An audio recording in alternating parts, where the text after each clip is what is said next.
नमस्कार दोस्तों। सोचिए, अगर आप स्टॉक मार्केट का भविष्य जान सकते, कब खरीदना है, कब बेचना है, अगर ये समझ में आ जाए, तो पैसा बनाना कितना आसान हो जाएगा। लेकिन दोस्तों, ये सिर्फ जादू नहीं है, स्टॉक मार्केट साइकिल का खेल है। आपने कभी सोचा है कि शेयर बाजार क्यों अचानक गिरता है और फिर कुछ ही समय में तेजी से ऊपर चला जाता है? क्या यह सिर्फ किस्मत का खेल है या इसके पीछे कोई सीक्रेट साइंस छिपा है? चलिए आज हम स्टॉक मार्केट साइकिल के असली कारणों को डिकोड करेंगे। इसके साथ मैं आपको कुछ ऐसे उदाहरण दूंगा कि आज से पहले आपने कभी देखे नहीं होंगे। हाल ही में मैंने वेबिनार के अंदर मार्केट साइकिल के बारे में पूछा कि मार्केट साइकिल के बारे में आप क्या जानते हो? तो सबने बोला कि सर ये मार्केट साइकिल के 4 फेज़ होते हैं, इस तरीके से वो फेज़ होते हैं और इस तरीके से काम करते हैं। तो मैंने बोला कोई आपके पास एग्ज़ाम्पल है? तो उनके पास जो हमारे मेंबर थे उनके पास कोई व एग्ज़ाम्पल ही नहीं था कि सर इस तरीके से मार्केट साइकिल वर्क होती है या ये चार्ट है और इस चार्ट ने इस तरीके से रिएक्शन दिया और ये मार्केट साइकिल इस तरीके से चेंज हो गई या इन कारणों से चेंज हो गई। तो उनके पास कोई एग्जाम्पल ही नहीं था। तो उसके बाद मैंने यूट्यूब के ऊपर भी सर्च किया, मार्केट साइकिल के कई सारे आपको वीडियो देखने को मिलेंगे। उसके अंदर भी थियोरेटिकल नॉलेज दिया है, प्रैक्टिकल नहीं। तो दोस्तों आज की वीडियो के अंदर आपको प्रैक्टिकल नॉलेज दिया जाएगा कि किस तरीके से इस चार्ट से उस चार्ट के अंदर साइकिल चेंज हो गई या इस सेक्टर से या उस देश से उस देश के अंदर साइकिल चेंज हो गई। ये आपको डिटेल में इस वीडियो के अंदर सीखने को मिलेगा। किसी ने इस तरीके का कंटेंट आपके साथ शेयर नहीं किया है। अगर आपको वीडियो पसंद आता है दोस्तों तो आपको ज़रूर लाइक करना है और आपके दोस्तों के साथ भी शेयर करना है। वीडियो शुरू करने से पहले मैंने आपके लिए डिमांड सप्लाई का प्रीमियम कोर्स डिज़ाइन किया है। यह कोर्स आपको सोशल मीडिया या किसी वेबसाइट के ऊपर देखने को नहीं मिलेगा। इतना डिटेल में एक्सप्लेन किया है दोस्तों। और ये कोर्स आपके लिए बिल्कुल ही फ्री है। आपको मुझे व्हाट्सअप करना है, मैं तो डिस्क्रिप्शन में दिए हुए गूगल फॉर्म को फिल करना है। आज के वीडियो के अंदर आपको गुड और बैड साइकिल क्या होता है ये समझ में आएगा। साइकिल कैसे काम करती है ये भी समझ में आएगा। एक ट्रेडर और एक इन्वेस्टर के रूप में साइकिल का उपयोग कैसे करना चाहिए ये भी आज आपको इस वीडियो के अंदर समझ में आएगा।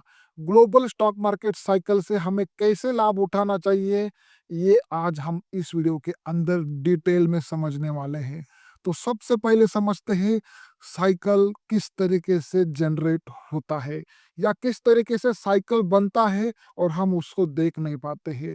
आज के एग्जाम्पल आपके लिए बहुत ही इम्पोर्टेंट होने वाले हैं दोस्तों। तो चलो फिर हम ग्लोबल मार्केट से स्टार्ट करते हैं, सीधा जंप करते हैं जापान के चार्ट के ऊपर। आपको सामने जापान इंडेक्स और S&P 500 का चार्ट दिख रहा होगा। मैंने इंटर मार्केट एनालिसिस के अंदर मैंने आपको डिटेल में एक्सप्लेन किया था कि किस तरीके से करेंसी कन्वर्ट होती है, किस तरीके से करेंसी के रेट चेंज होते हैं। उस वीडियो के अंदर मैंने आपको एक्सप्लेन भी किया था, अगर आपको किसी देश की तुलना करनी है, किसी देश की करेंसी को तोलना है, मोलना है, तो आपको डॉलर के साथ तोलना होता है, यूएस के साथ तोलना होता है। इसीलिए मैंने यूएस के स्टॉक मार्केट को जापान के स्टॉक मार्केट के साथ यहाँ पर मापा है, ताकि हमें समझ में आए कि कौन सा मार्केट बुल मार्केट है या उसके अंदर कोई बैरिश साइकिल चल रही है।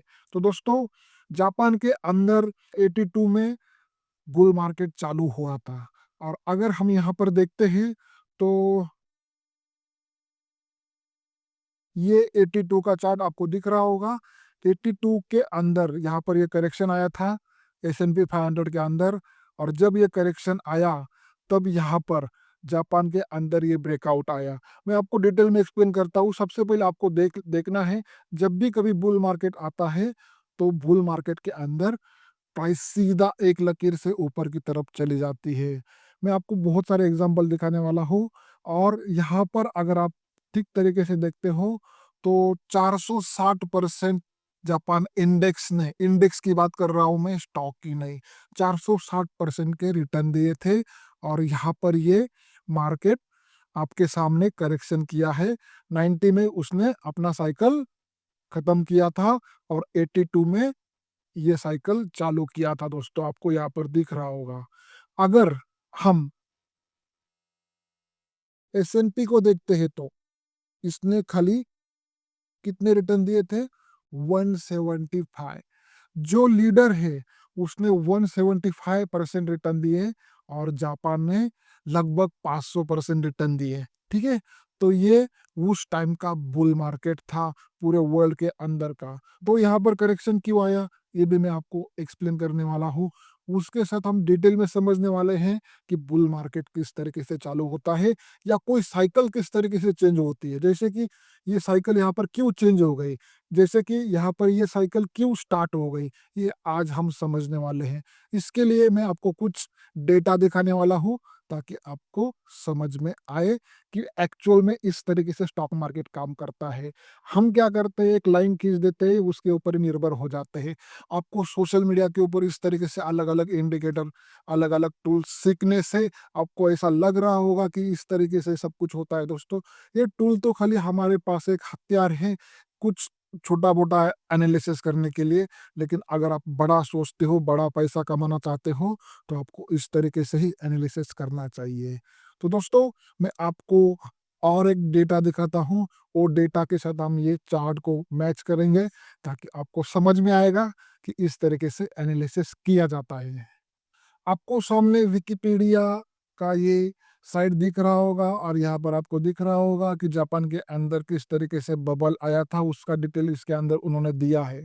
ठीक है, सबसे पहले आपको मैं फिर से चार्ट के ऊपर लेके जाता हूँ। जब यूएस के अंदर यहाँ पर ये ब्रेकआउट आया, तब जापान के अंदर क्या हुआ था, जापान के अंदर किस तरीके से लोगों ने या बाहर के इन्वेस्टर और उसके डोमेस्टिक जो इन्वेस्टर थे उन्होंने इतनी तेजी क्यों की, पूरे दुनिया के इन्वेस्टर जापान के अंदर तेजी करने के लिए गए थे और इस तरीके से 500% रिटर्न जापान के अंदर हमें देखने को मिले। तो सबसे पहले यहाँ पर जो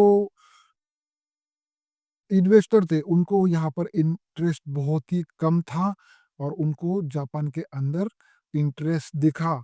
किन कारणों की वजह से दिखा वो मैं आपको आगे दिखाने वाला हूँ। लेकिन यहाँ पर जो इन्वेस्टर थे उन्होंने क्या किया, यहाँ का पैसा जो था, ये इस करेक्शन का जो पैसा था इसके अंदर डाला, जापान के अंदर डाला और ये जापान के अंदर इस तरीके से बाउंस आया। यहाँ पर आपको याद रखना है, जब भी कभी डॉलर के अंदर करेक्शंस आता है तब किसी और देश के अंदर बाउंस आता है। जैसे कि अभी पाकिस्तान के अंदर हुआ था, आप पाकिस्तान की करेंसी देखो और डॉलर देखो, तो पाकिस्तान के अंदर बुल मार्केट आया था दोस्तों, 1 साल के लिए। आगे आएगा नहीं आएगा, पिछले वाले वीडियो के अंदर एक्सप्लेन किए हैं। तो बिल्कुल उस तरीके से ही यहाँ पर वो करेंसी यहाँ पर आई थी और यहाँ पर ग्लोबली इन्वेस्टर ने पार्टिसिपेंट किया और यहाँ पर ये बुल मार्केट चालू हुआ। दोस्तों, बुल मार्केट कब चालू होता है, डोमेस्टिक इन्वेस्टर भी तेजी देखते हैं और ग्लोबली जो बाहर के इन्वेस्टर है किसी कंट्री के अंदर जाके वहां पर बाइंग करते हैं, तो वहां पर बुल मार्केट चालू होता है। दोस्तों, मैं आपके नॉलेज के लिए बता दूं, बुल मार्केट के अंदर ही बबल तैयार होता है। उसका मैं आपको यहाँ पर एग्जाम्पल दिखाता हूँ। दोस्तों, ये देखो दोस्तों, जैसे कि हमारा यूएसडी आईएनआर है ना, वैसे ही जापान का एन है। ओके, उसके बारे में यहाँ पर क्या लिखा है, जापान का एन 1985 को उसकी कॉस्ट थी 254।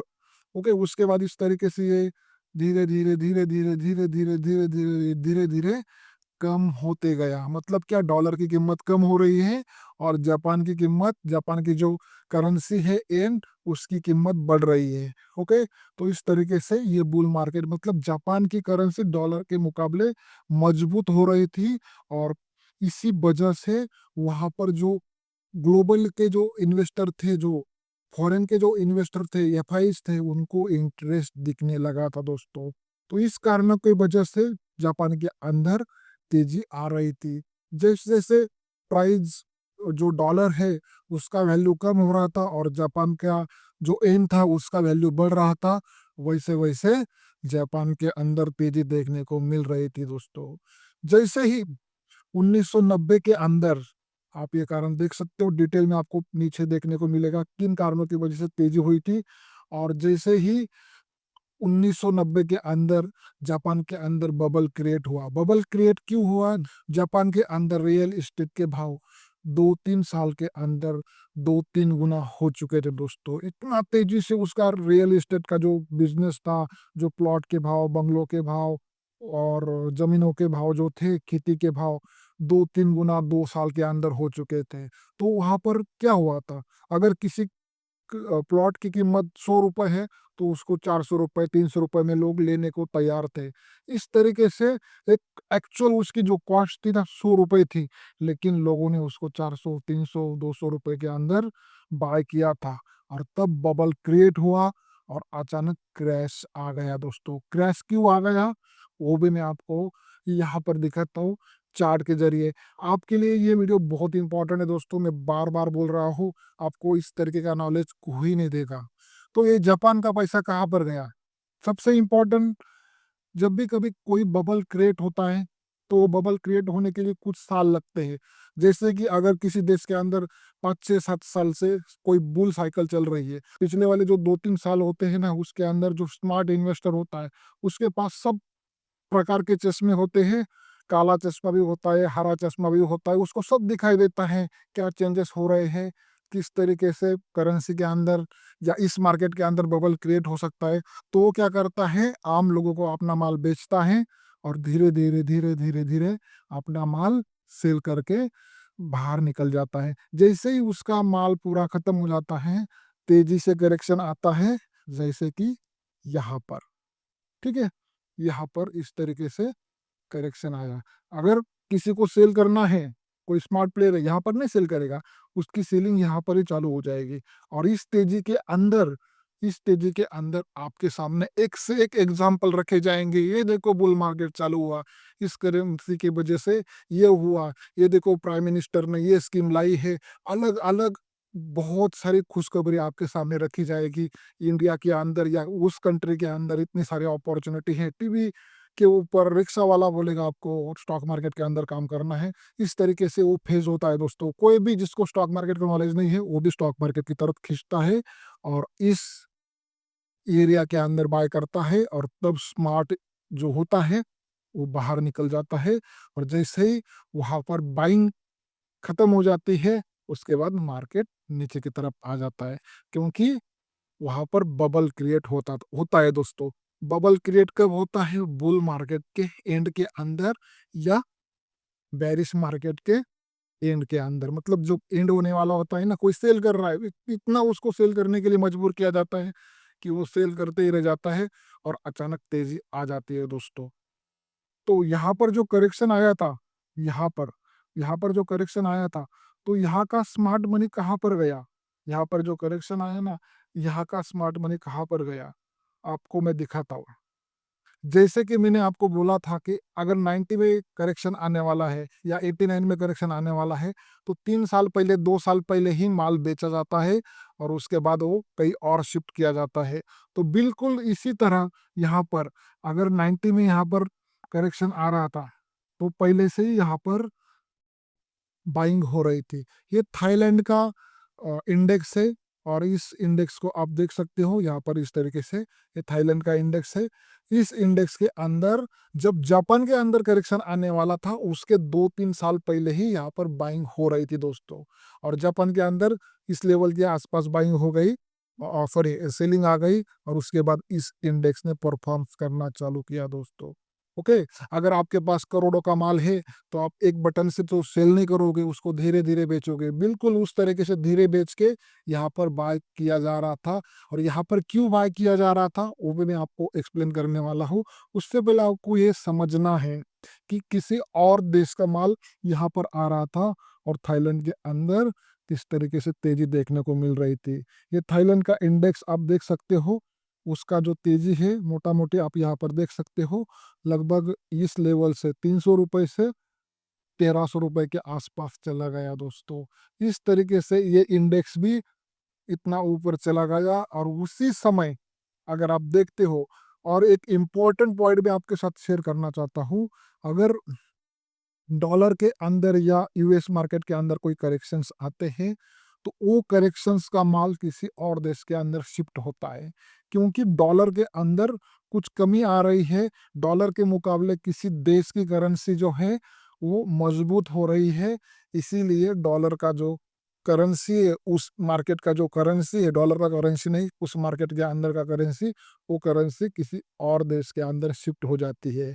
ओके, जैसे कि कोई स्टॉक के अंदर करेक्शन आने वाला है, आपको पहले से मालूम हो गया, तो आप क्या करोगे, वो स्टॉक का पैसा निकाल दोगे और अच्छे स्टॉक के अंदर रख दोगे या लगा दोगे। तो बिल्कुल उस तरीके से उनको मालूम है कि इस करेंसी के अंदर कुछ पैसा बनने वाला नहीं है डॉलर के अंदर, तो हम क्या करेंगे, उस करेंसी के अंदर लगा देंगे। इस तरीके से उनकी सोच होती है और इस तरीके से ही थाईलैंड के अंदर उनको लग रहा था कि ये करेंसी ग्रो करने वाली है, तो इसीलिए उन्होंने वहाँ पर बाइंग की दोस्तों।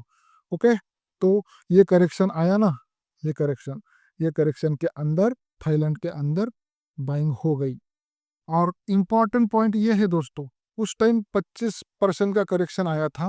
ओके, 25% का करेक्शन, ये जो करेक्शंस है ना, इस 25% का करेक्शन थाईलैंड के हिसाब से बहुत बड़ा माल है। अगर यहाँ का अमेरिका का 25% थाईलैंड के अंदर लगा दिया जाए तो वहाँ का बुल मार्केट बन जाएगा। ओके, क्योंकि अमेरिका का मार्केट बड़ा मार्केट है, तो बड़े मार्केट से थोड़ा भी पैसा निकाला और किसी छोटे मार्केट के अंदर लगा दिया तो वो बुल मार्केट बन जाता है। ये भी आपको याद रखना है। हर करेक्शन के टाइम इस तरीके से साइकिल चलता है। तो फिर आपके मन के अंदर आया होगा कि सर थाईलैंड के अंदर ऐसा क्या हुआ था कि उसकी करेंसी डेवलप हो गई या उसकी करेंसी इंक्रीज हो रही थी। तो मैं आपको उसका चार्ट दिखाता हूँ, थाईलैंड का करेंसी।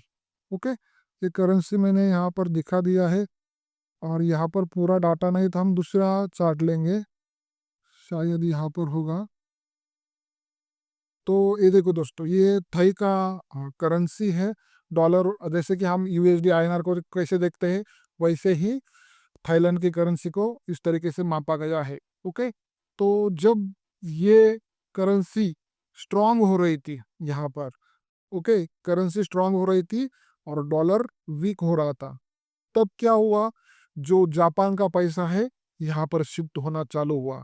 ओके, जैसे ही शिफ्ट हुआ पैसा, तब क्या हुआ कि थाईलैंड की जो गवर्नमेंट है, उन्होंने डॉलर के साथ कंपैरिजन करने के चक्कर में उन्होंने मिसलीडिंग डाटा प्रोवाइड किया और उसके अंदर ये करेक्शन आया दोस्तों। ओके, ये उल्टा चलता है, इनवर्स चलता है, ये आपको मालूम है।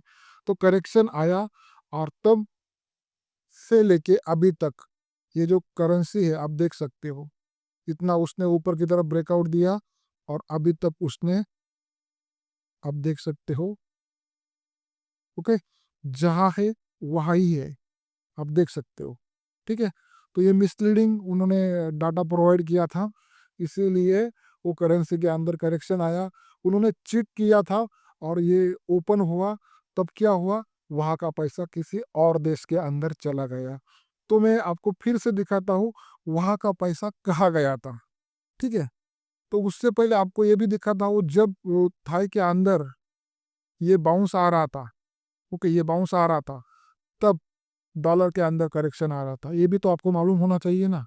ठीक है, कि डॉलर था ना, कि डॉलर के अंदर करेक्शन आ रहा था, दिख रहा है आपको, डॉलर के अंदर करेक्शन आ रहा था। मैं फिर से दिखाता हूँ आपको, रुको, ये देखो, ये देखो, इस मार्केट ने, अमेरिकन मार्केट ने वहां पर परफॉर्मेंस नहीं किया। ओके, जहां पर था वहां पर ही था वो। ओके, जब इतना छोटा देश बुल मार्केट के अंदर था और अमेरिकन मार्केट जो था उसके अंदर कुछ नहीं था, कंसोलिडेशन ही कर रहा था। ओके, और यहाँ पर डॉलर कम हो रहा था, ये आपको याद रखना है। ओके, मतलब करेंसी के ऊपर सब कुछ चलता है दोस्तों। ये करेंसी काम नहीं कर रही थी, उसका वैल्यू कम हो रहा था, इसीलिए थाईलैंड के अंदर बुल रन चल रहा था या जापान के अंदर बुल रन चल रहा था। मतलब सबसे पहले पैसा कहाँ पर गया, जापान के अंदर, उसके बाद क्या, कहाँ पर गया, थाईलैंड के अंदर, और उसके बाद फिर से कहाँ पर गया, वो भी दिखाता हूँ। ये देखो, उसके बाद क्या हुआ, 1990 में क्या हुआ, क्या हुआ, थाईलैंड के अंदर करेक्शन आया, थाईलैंड का पैसा यहाँ पर शिफ्ट होना चालू हुआ।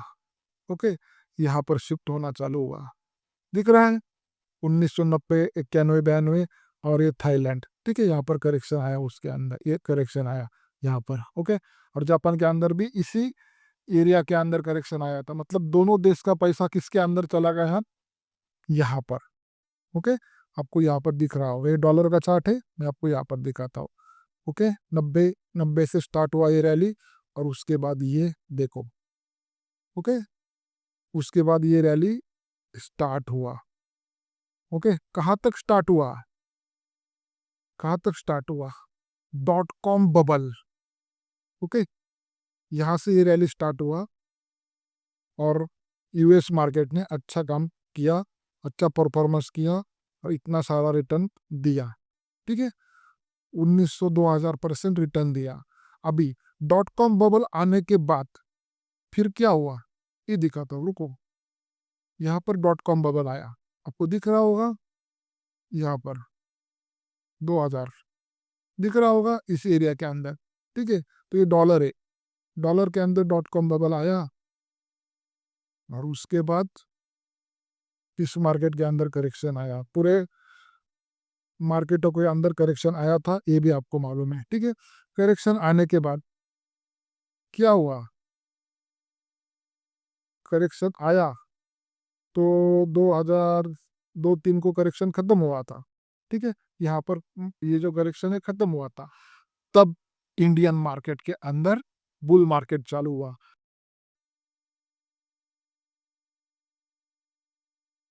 ओके, तो हमें पहले 2000 का चार्ट देखना पड़ेगा, 2000 साल का। ये देखो, ये डॉट कॉम बबल यहाँ पर आया था, 2001 में बॉटम बना, 2 में बॉटम बना, 3 में बॉटम बना, ये बॉटम। ओके, और उसके बाद ये हमारा मार्केट कितने गुना हो गया, 6 गुना।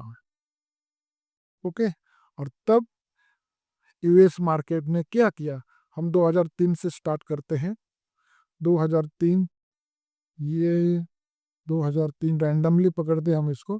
ठीक है, 3 से यूएस के अंदर क्या हुआ, परफॉर्मेंस नहीं किया, 2012 तक डॉलर नीचे ही जा रहा था, और इंडियन मार्केट ऊपर जा रहा था दोस्तों। मतलब यूएस का पैसा किसके अंदर शिफ्ट हुआ, इंडियन मार्केट के अंदर दोस्तों। इस तरीके से मैं आज तक कौन से करेंसी किस देश के अंदर डाइवर्ट हो रही थी या जा रही थी, उसका डिटेल डेटा मैं आपके सामने रख सकता हूँ दोस्तों। इस तरीके से ही साइकिलें काम करती है, इस तरीके से ही करेंसी शिफ्ट होती है, इस तरीके से ही बबल क्रिएट होते हैं दोस्तों। तब क्या हुआ, यहाँ पर बबल क्रिएट हुआ क्योंकि ओवरलोडिंग हो गई दोस्तों। इस जगह रिक्शा वाला, चप्पल वाला, बूट वाला, कपड़े वाला सब कुछ बोल रहे थे स्टॉक मार्केट के अंदर पैसा डाल दो, ओवरलोड हो गया, तो फिर क्या हुआ, करेक्शन आ गया दोस्तों। इसके बाद भी पैसा कहाँ पर शिफ्ट हुआ, वो भी दिखा सकता हो दोस्तों। तो मतलब वीडियो इतना बड़ा हो जाएगा, आप आधे लोगों ने तो छोड़ भी दिया हुआ, क्योंकि उनके लिए इसका कोई वैल्यू नहीं है। अभी तक आप ये वीडियो देख रहे हो दोस्तों, तो आपको वीडियो को लाइक करना है, शेयर करना है, क्योंकि दोस्तों ये जो नॉलेज है ना, आपके सामने कोई नहीं रखता, मुझे मालूम है दोस्तों। आपके सामने तो खाली अलग अलग इंडिकेटर, वो देखो इसने क्रॉस किया, वो उसने क्रॉस किया, ये बाय ये सेल हो गया दोस्तों। इंडिकेटर के साथ अगर आप इस डेटा को ज्वाइन करते हो ना, तो 4 चांद लग जाते हैं, ये भी मैं आपको यहाँ पर क्लियर करता हूँ। ठीक है, तो उसके बाद मैं आपके सामने और एक चार्ट लेके आता हूँ, और वो चार्ट है चाइना का। ओके, चाइना का चार्ट क्यों लेके आ रहा हूँ दोस्तों, क्योंकि चाइना का बुल मार्केट और इंडिया का बुल मार्केट एक ही साथ चालू हुआ था 2003 में। तो दोस्तों आपको सामने चाइना का चार्ट दिख रहा होगा, इंडिया ने यहाँ से स्टार्ट किया था और चाइना ने भी यहाँ से स्टार्ट किया था। इन दोनों देशों ने अच्छा परफॉर्मेंस किया था, लेकिन चाइना के मुकाबले इंडिया ने बहुत ज़्यादा परफॉर्मेंस किया था, 600 गुना हो चुका था, और चाइना का इंडेक्स लगभग 300 गुना हो चुका था। 2 नंबर पे चाइना था दोस्तों। ओके, तो सबसे ज़्यादा बुल मार्केट इंडिया के अंदर था। मैं आपको और एक क्वेश्चन पूछता हूँ, अभी इसका आंसर आपको देना है कमेंट बॉक्स के अंदर। अगर आप इसका आंसर देते हो, तो आपको मेरी तरफ से मेरी मार्केट का रूपरेखा जो कोर्स है, वेबिनार का बैकअप भी मिलता है उसके अंदर, वो फ्री में दिया जाएगा। आपको यहाँ पर दिख रहा होगा, ये चाइना का जीडीपी है, वर्ल्ड बैंक का यहाँ पर आपको दिख रहा होगा। मैं यहाँ पर 2008 का चार्ट दिखाता हूँ, ये देखो 2008। ओके, यहाँ से लगभग हमारा जीडीपी भी थोड़ा सा कम है इस लेवल से। ओके, यहाँ पर हम 3.55 पे है। ओके, इंडिया का जीडीपी 3.55 प्लस ऐसा कुछ तो भी है, 19-20 हो सकता है। ओके, तो यहाँ पर है, लगभग हम इसी एरिया के अंदर है। यहाँ से लेके जीडीपी अभी चाइना का 17 हो चुका है इस एरिया के अंदर। ओके, और जीडीपी इतना गुना जाने के बाद भी चाइना के मार्केट ने अभी तक ऊपर की तरफ ब्रेकआउट क्यों नहीं दिया? ये मेरे क्वेश्चन से दोस्तों आपके लिए। ओके, अगर इस क्वेश्चन का आंसर आपको किसी भी चैनल के ऊपर मिलता है तो मेरी तरफ से आपके लिए मेरा जो वेबिनार का बैकअप है, जो मेरा मार्केट के रूपरेखा कंटेंट है, फ्री में रहेगा। ओके, मेरी तरफ से सर्विस आपके लिए फ्री में रहेगी। इस क्वेश्चन का आंसर आपको देना है। देखो, मैं आपके सामने डेटा लेके आता हूँ, एक्सप्लेन भी करता हूँ, आप सीखते भी हो, तो मुझे भी मालूम होना चाहिए ना। आप किसी और को फॉलो कर रहे हो तो उनको पूछो कि यहाँ पर ये क्यों ऊपर नहीं गया। अगर जीडीपी इतना ऊपर जा रहा है, जीडीपी मतलब क्या, जीडीपी ऊपर गया है ना, तो उस देश ने तो तरक्की की है, 4 से 17-18 हो गया। लेकिन यहाँ पर ये जो चार्ट है, अपना प्रीवियस हाई भी ब्रेक नहीं कर सका। क्यों? अगर इसका आंसर आपको मिल जाता है तो आप मुझे कमेंट बॉक्स के अंदर लिखना है। डिस्क्रिप्शन में मैंने मेरा नंबर भी दिया है, आपको स्क्रीन के ऊपर भी देखने को मिल रहा होगा। आपको आंसर करना है, व्हाट्सअप करना है कि सर इस कारण की वजह से चाइना ऊपर नहीं गया। तो दोस्तों, इतने सारे कारण होते हैं और ये टेक्निकल कारण होते हैं दोस्तों। इस तरीके से प्रो एनालिसिस अगर आपको सीखना है तो मैंने मार्केट साइकोलॉजी की एक प्लेलिस्ट बनाई है, उसके वीडियो देखो, आप किसी और को सुनोगे भी नहीं। आप किसी और को सुनते हो ना तो आपको समझ में आएगा कि ये फेक आदमी है या सही में कुछ नॉलेज दे रहा है। तो उस वीडियो के अंदर आपको इस तरीके से ट्रेन किया गया है, तो आपके आंसर की राह रहेगी। अगर आपके कमेंट ज़्यादा आते हैं तो हो सकता है कि मैं आपके लिए इसके ऊपर और एक वीडियो बनाऊँ। तो ज़्यादा से ज़्यादा कमेंट और ज़्यादा से ज़्यादा लाइक भी होने चाहिए दोस्तों। बहुत ही इम्पोर्टेंट रीज़न है कि यहाँ पर ये करेंसी जो है, सॉरी, चाइना जो है कंसोलिडेशन क्यों कर रहा है। ओके, तो ये बहुत बार ऐसा होता है ना, हम जीडीपी को देख के बाय करते हैं, करेंसी को देख के बाय करते हैं, तो यहाँ पर क्यों ऊपर नहीं गया। ओके, तो इसका अगर सही आंसर मिलता है तो आपको मेरे तरफ से फ्री में मिलेगा मेरा कंटेंट। तो दोस्तों, वीडियो कैसे लगा आपको कमेंट बॉक्स के अंदर लिखना है। सही जवाब अगर आपको आता है तो मुझे व्हाट्सअप भी करना है और कमेंट भी करना है और लाइक भी करना है। और आपका दोस्त अगर स्टॉक मार्केट सीख रहा है तो उसको ये वीडियो शेयर करना है कि इस तरीके से इस चैनल के ऊपर नॉलेज दिया जाता है। आज का वीडियो बनाने का रीज़न यही था दोस्तों कि अभी मार्केट की साइकिल चेंज होने वाली है, तो इस साइकिल के अंदर कई स्टॉक, कई सेक्टर नए निकलने वाले हैं। सेक्टर का पैसा भी दूसरे सेक्टर के अंदर शिफ्ट होने वाला है, स्टॉक का भी पैसा दूसरे सेक्टर के अंदर शिफ्ट होने वाला है। इसीलिए ये वीडियो मैंने आपके लिए बनाया। जैसे कि करेंसी का पैसा दूसरे करेंसी के अंदर शिफ्ट हो रहा था, वैसे ही यहाँ पर भी होने वाला है। अगर आपके पास ऐसा कोई सेक्टर है तो आप मुझे कमेंट बॉक्स के अंदर लिख सकते हो कि सर इस तरीके से हुआ है या नहीं। लेकिन मेरा जो पहला वाला क्वेश्चन है उसका आंसर अगर कोई देता है तो उसके लिए मेरा मार्केट की रूपरेखा जो कोर्स है वो बिल्कुल ही फ्री रहेगा।